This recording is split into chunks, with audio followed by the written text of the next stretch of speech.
Voilà, nous y sommes.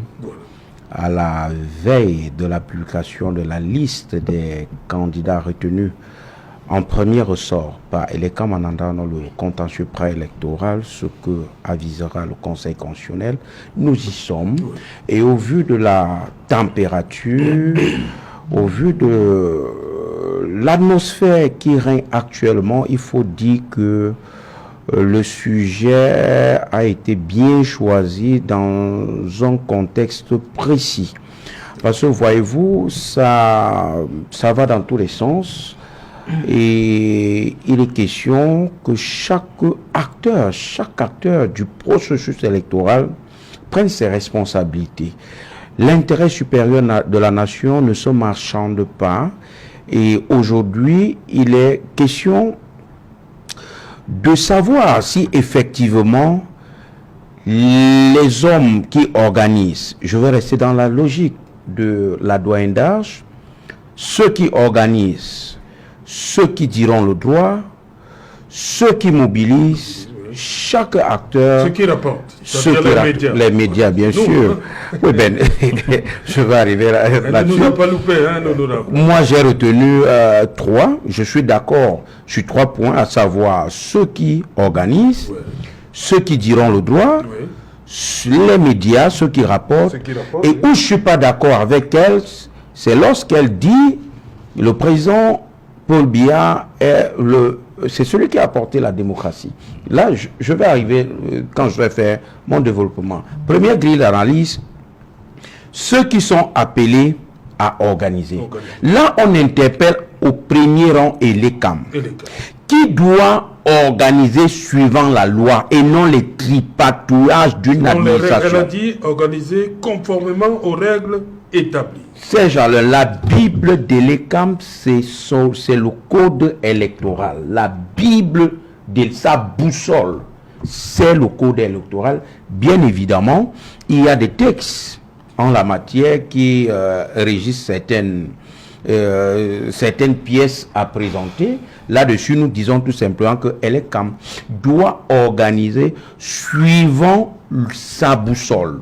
Elekam ne doit pas organiser une élection pour favoriser un homme, un système ou un clan. Elekam organise une élection qui est le rendez-vous d'un homme et son peuple.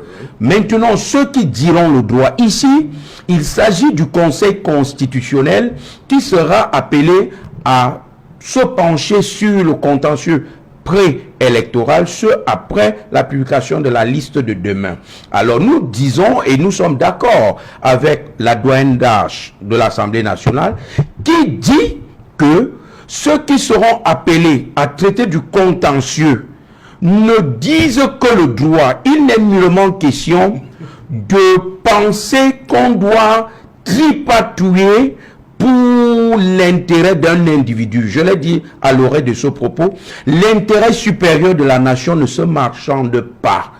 Alors, ceux qui rapportent, les médias, je suis sur un plateau fortement apprécié, dont l'audience ne se discute plus, qui fait preuve de beaucoup de professionnalisme. Le Conseil national de la communication ne mentira pas.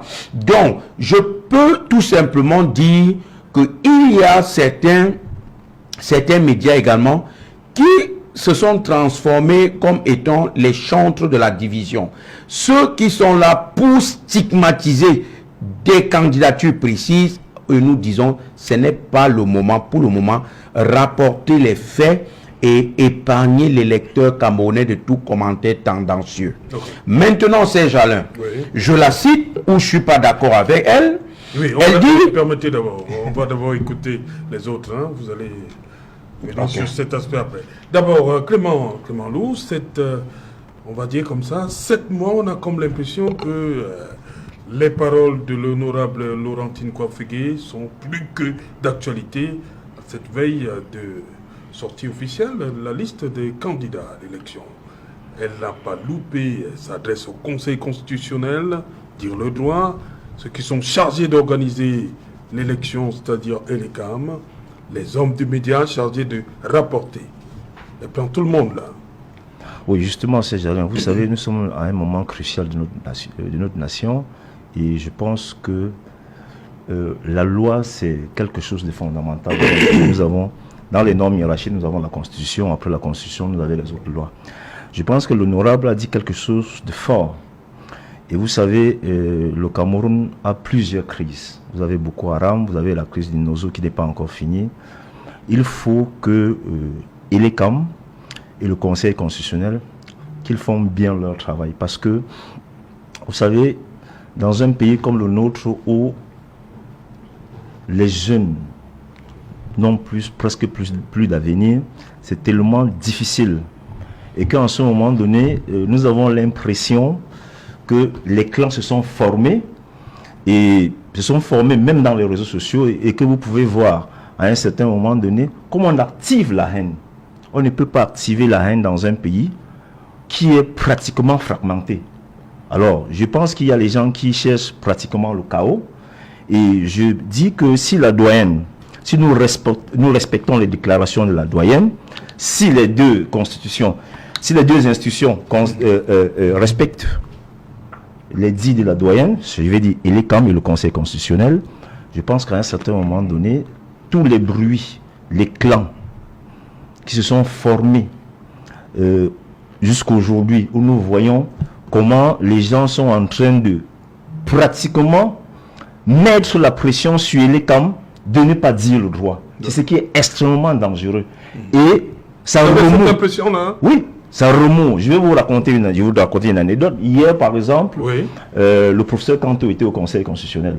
Quand on a rejeté, quand on a dit que cette demande était irrecevable, en moins de 20 minutes, il y avait au moins 40 motos à la permanence du Manidem. Parce qu'il pensait que la candidature du professeur Kanto avait été rejetée. Vous voyez un peu, c'est ça. Les gens, ça boue. Et on ne peut pas accepter qu'un volcan en ébullition comme ça crache. Je pense que si l'ECAM dit la loi, ça va calmer les Vous leur avez expliqué que ça n'avait rien à voir. Non, nous les avons expliqué justement, c'est justement parce que nous les avons expliqué qu'ils sont repartis. Nous les avons expliqué en leur montrant même les vidéos du Conseil constitutionnel et en donnant les motifs pour lesquels le professeur Kanto était au Conseil constitutionnel. Alors, en ce moment-là, nous avons compris que les Camerounais sont aux aguets. Les Camerounais sont aux aguets parce qu'ils suivent aujourd'hui l'actualité de bout en bout. Je pense que demain midi, l'ECAM dira le droit. Et en ce moment donné-là, il y aura une accalmie. Pour un pays comme le nôtre aujourd'hui, qui bout, franchement, il faut qu'à un certain moment donné, qu'on tait nos querelles, qu'on travaille pour l'intérêt général de la nation. Ok, Benjamin, sur cet aspect d'abord, cette sortie de l'honorable Laurentine Kouafégué. Oui, d'ailleurs, bon, il faut saluer sur ce point-là particulièrement l'honorable Laurentine Kouafégué, qui, il faut le reconnaître, peut-être une des seules, si ce n'est la seule voix au sein de ce Parlement qui fait partie de la majorité présidentielle, mais qui ose, qui s'autorise à dire, même si c'est de manière ponctuelle comme ça, quand elle a la possibilité, par son statut de doyenne d'âge, de prendre la parole et de dire ce qui sont les constats clairs qui ne fonctionnent pas, malgré l'hégémonie que ce parti a dans toutes les institutions. Comme vous l'avez rappelé, elle avait déjà dit avant cette séance de mars 2025 combien les routes étaient détruites, combien on n'avait pas d'électricité, etc. Donc, il faut saluer qu'il y ait au moins cette voie-là qui existait, et je pense que les historiens lui rendront hommage pour ça, pour dire vraiment à ses camarades qu'on ne peut pas, même si nous sommes au pouvoir, faire comme si on avait réussi tout ce qu'on avait promis aux Camerounais. Donc, quand elle annonce là maintenant, en ce début d'année, et qu'elle fait ces rappels importants, premièrement, il faut lire ce qui est derrière. Ça veut dire que elle-même, elle inquiète que la prière qu'elle lance dit quelque chose qui n'a pas été fait ou qui risque de ne pas être fait. À ceux qui sont chargés d'organiser, qu'ils organisent bien. Donc, elle est consciente qu'il y a un risque que ceux qui sont chargés d'organiser... Il faut reprendre. Organiser conformément aux règles établies. Très bien, merci pour cette précision. Donc, ça veut dire qu'elle-même, membre du RDPC, militante du RDPC, est consciente qu'il y a un risque que les institutions dont ça s'est doté pour organiser n'organisent pas conformément au texte qu'on a pourtant voté. Et le code électoral que présentait tout à l'heure Maître est une loi organique, une loi d'organisation. Donc, c'est important, et c'est bien qu'elle fasse ce rappel-là, pour quelqu'un qui vient du parti au pouvoir, qu'il faut que ceux qui organisent conformément au texte. Donc, j'espère vraiment, c'est-à-dire, peut-être petit rappel, le Cameroun a retrouvé le chemin du multipartisme au début des années 90. Dans la première élection que nous avons fait dans cette nouvelle ère, c'est l'élection législative de 92, qui a été sur mars 92, suivie de l'élection présidentielle quelques mois après. Ça fait donc 33 ans que nous organisons des élections multipartites de nouveau au Cameroun. 33 ans, c'est l'âge de la maturité, largement dépassé. Donc, l'âge de Jésus même. Donc, il faut espérer que l'ensemble des acteurs en charge de l'organisation, en charge du contrôle, en charge de l'encadrement de l'administration, etc., aient atteint cette maturité-là, reconnaissent et organisent, accueillent tous les participants vraiment connus, reconnus dans la place publique, qui ont déposé un dossier complet, leur permettre simplement de concourir dans un jeu transparent, équitable, et que les Camerounaises disent clairement qui ils veulent dans ce rôle très important pour notre pays, qui est le rôle du président de la République. On ne peut pas dire un jour que 43 ans, oui, on n'a fait que des merveilles, et avoir peur d'affronter des opposants qui vont vous proposer un projet différent pour les Camerounais. Donc, si vous pensez que votre bilan est si infaillible, est si propre, osez affronter ceux qui se portent devant vous pour apporter un projet différent. Donc, pour ceux qui organisent, en l'occurrence ELECAM, pour ceux qui contrôlent, en l'occurrence le Conseil constitutionnel, et pour ceux qui vont quelque part, elle a cité aussi ceux qui reportent. Vraiment, nous avons depuis 33 ans une tradition d'élection. Essayons de faire de celle-ci la première qui ne créera pas de tension, qui ne créera pas de contestation. Et là, oui, on aura rempli la prière, répondu à la prière de Madame Laurentine Kouafeugueux. Et je pense qu'on aura donné un signal à la jeunesse. C'est en tout cas une partie de la population qui est très importante pour le MP3, parce que nous sommes issus de cette jeunesse-là. Et on souhaite vraiment que 2025 ne soit pas la fin de quelque chose, mais le commencement d'une nouvelle ère au Cameroun, où on retrouve la confiance dans le vote et dans le fonctionnement de cette institution qu'est ELECAM et tout ce qui va avec. Voilà, et rapidement, l'audio, ce n'est pas l'objet. On veut juste présenter ce que l'honorable a dit bien, mais comme vous trouvez, allez-y quand même. Non, ça va dans le sens de ce qu'elle a dit. Oui, allez-y donc. J'ai démontré en quoi j'étais d'accord avec elle et que nous y sommes. Oui. Et maintenant, je voudrais lui dire que son discours n'était pas tout à fait... c'est pas parfait. Parce que lorsqu'elle dit, je cite, « Je vous le répète, la vérité, elle est là, elle est têtue. Paul Biya est l'artisan de notre démocratie. » Fin de citation. Je ne peux pas laisser ça passer. C'était dans la même adresse. Oui. Je vous ai dit, on ne peut pas s'arroger le droit de penser, je dis de penser, que M. Paul Biya est l'artisan de la démocratie du Cameroun. Est-ce qu'on peut dire que le Cameroun est une démocratie? C'est une autocratie, Madame la doyenne d'âge. C'est une autocratie. On n'est pas démocrate lorsqu'on bâillonne son peuple. On n'est pas démocrate lorsqu'on met chaque fois les opposants à vous dans les cachots. On n'est pas démocrate lorsque la liberté de pensée, de parole, devient une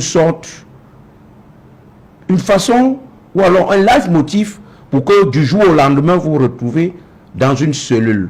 On n'est pas démocrate, Madame la doyenne d'âge, lorsque on met en résidence surveillée son challenger qui déclare avoir gagné les élections. Je parle ici, père son âme, le président national, le Tchernamani John Fundi, qui en 92 a fait, n'est-ce pas, l'expérience de ce régime qui démontre et qui avait démontré à ce temps que avec tous les moyens, Serge Alain, ils sont prêts à rester. Aujourd'hui, ne voyez pas comme on vient sur les plateaux, on nous permet de parler, on va dire non, c'est la démocratie. Il suffit que vous dites quelque chose qui va à l'encontre de leur intérêt, et alors, au bas de cet immeuble, que vous avez déjà une voiture qui vient vous prendre. C'est pourquoi nous disons, c'est une démocratie qui est toujours dans un musellement qui ne dit pas son nom. Et alors, Paul Biya est l'artisan de l'autocratie au Cameroun. C'est ce que je voulais dire, Serge Alain. Voilà. Clément Ndjou, est-ce qu'aujourd'hui, lorsqu'on regarde, on va dire, ces dernières 72 heures, vous avez l'impression que ceux-là ont suivi véritablement ce que la doyenne d'âge disait déjà depuis en mars 2025 au regard de ce qui se passe, surtout avec le Manidem? Non, nous ne voulons pas faire un procès d'intention. Oui. Nous estimons que l'ECAM et le Conseil constitutionnel doivent dire la loi. Et en ce moment-là, nous sommes sereins. Nous attendons demain midi pour voir exactement ce qui va se passer. Vous savez, il y a beaucoup de choses qui circulent dans les réseaux sociaux. Vous ne pouvez pas vous contenter de ce qui se passe dans les réseaux sociaux. Et en ce moment, par rapport à ça, moi je dis tout simplement, nous attendons demain midi. Nous attendons parce que beaucoup de choses circulent. Et nous savons le climat qu'il y a au Cameroun en ce moment. Alors, franchement, il faut que le Conseil constitutionnel et les CAM mettent dans leur tête que le Manidem est une excroissance de l'UPC. Et vous savez qu'à l'époque, tous les spécistes étaient considérés comme des maquisards. C'est ce qu'on avait fait comprendre aux gens. Alors, nous ne sommes pas là pour s'amuser. Nous disons tout simplement que l'ECAM doit faire son travail et rien que son travail par rapport à la réglementation en vigueur, par rapport au texte, par rapport aux lois de notre pays. Et si ça s'est respecté, vous verriez que personne ne demanderait des comptes à l'autre. Alors, nous sommes donc dans un contexte où nous attendons fermement demain midi que l'ECAM fasse son travail. C'est ce que nous attendons au Manidem. Parce qu'il y a beaucoup de choses qui se disent et autour de ça, vous aviez vu les sorties des dirigeants du RDPC concernant la candidature de Maurice Kamto investie par le Manidem. Certains ont dit on a mis sur pied pendant un certain nombre de temps le mandat impératif. Il y a eu tout un brouhaha sur le mandat impératif. On lui a dit si vous ne cherchez pas un parti, vous ne seriez pas investi. Ok. Est-ce que le Manidem c'est un petit arbre? Qu'il soit petit arbre ou pas, le Manidem a investi Kamto conformément à la loi du Cameroun. Le code électoral est clair. Pour participer aux élections présidentielles, pour investir un candidat aux élections présidentielles, il faut avoir un élu. Et le Manidem a un élu. Et cet élu-là qui a propulsé la candidature de Maurice Kamto. Sa lettre d'investiture a été signée par qui? Qui l'a présenté? La lettre d'investiture a été signée par le président Anissé Kane. Alors, maintenant, que quelqu'un sorte dans un goulag quelque part et qu'il dise qu'il est le nouveau ou il est l'ancien président du Manidem, ça laisse quand même à désirer. Vous avez, je crois, sur votre plateau ici, ce monsieur que je n'aimerais pas citer son nom, a été invité sur votre plateau ici plusieurs fois comme autorité traditionnelle. Pas une fois. Et la dernière fois qu'il était sur votre plateau, je pense qu'il vous avait dit rendez-vous en novembre, parce que je suivais dimanche Equinox soir. Alors que un matin, qu'il se lève un matin et qu'il dise qu'il est président du Manidem et que nous avons eu un congrès. Nous avons eu un congrès, déjà, que nous étions au tribunal avec lui. Le 1er juin, un vendredi, le référé a duré jusqu'à 17h30. Il a été débouté et nous avons fait le congrès le 2, samedi le 2 juin. Et au sorti de ce congrès, à la tête du Manidem était élu Anissé Ekane, vice-président Dormo Fils Valentin, trésorier Tchitchou Florence Aimé. Nous avons donc fait, après la sortie du congrès, nous avons fait assigner la sortie de notre contrat au MINAT. Le MINAT a acté et il a fait circuler la lettre à tous les 10 gouverneurs des régions. Le 17 juillet 2018. Nous sommes donc étonnés. Et en dehors de ça, si vous regardez, vous allez voir que au mois d'avril, Elekam, convoquant les présidents du parti, celui qui avait été convoqué, c'était Anissé Georges Ekane. Qu'aujourd'hui, on nous fasse comprendre qu'il y a quelqu'un qui est sorti et qui est président de ce parti-là, ça laisse à désirer quand même. Mais les Camerounais ne sont pas dupes. Vous voyez, les Camerounais ne sont pas dupes. Vous avez vu sur le site internet, sur le site de l'administration territoriale, qu'entre le 22 et le 23, le président du Manidem, c'était Anissé Ekane, et après, ça a changé. Il y a directement ça a bugué. Nous sommes quand même dans une nation sérieuse, le monde nous regarde. Il y a des choses qu'on ne devrait même pas faire pour l'avenir de ses propres enfants. Parce que, après tout, comme disait quelqu'un, les hommes partiront et le Cameroun restera. Quelle est l'histoire que vous raconterez à vos enfants? Alors, à un certain moment donné, il faut savoir raison garder. C'est pourquoi j'ai dit tout simplement, nous sommes très sereins, très sereins, et nous attendons demain midi. Ok. Voilà, Benjamin Gongan, vous également, vous attendez le candidat Hiram Iodi, voilà, qu'on voit beaucoup ces derniers temps. Hiram Iodi, il attend sereinement aussi demain le verdict du Conseil électoral. Bien évidemment, comme je dis en entame de mon propos, Hiram Iodi attend sereinement la journée de demain. Il participera d'ailleurs sur place avec notre partenaire et allié Clément Atangana Denis Emilien. Non, on se calme. Il y a beaucoup d'Atangana dans ce pays. Voilà. Il faut bien comprendre. Voilà. Denis Emilien Atangana, le président du FDC. Le président du FDC qui a investi Hiram Iodi pour cette élection d'octobre 2025. Donc, nous participerons en présentiel à la publication de cette liste de candidats acceptés par Elekam. Il faut rappeler que ce n'est pas la liste définitive, hein, donc Elekam laissera la possibilité à ceux qui le souhaitent de contester effectivement sa décision avant que la liste définitive ne soit publiée au plus tard, le 12 août, comme le prévoit le code électoral.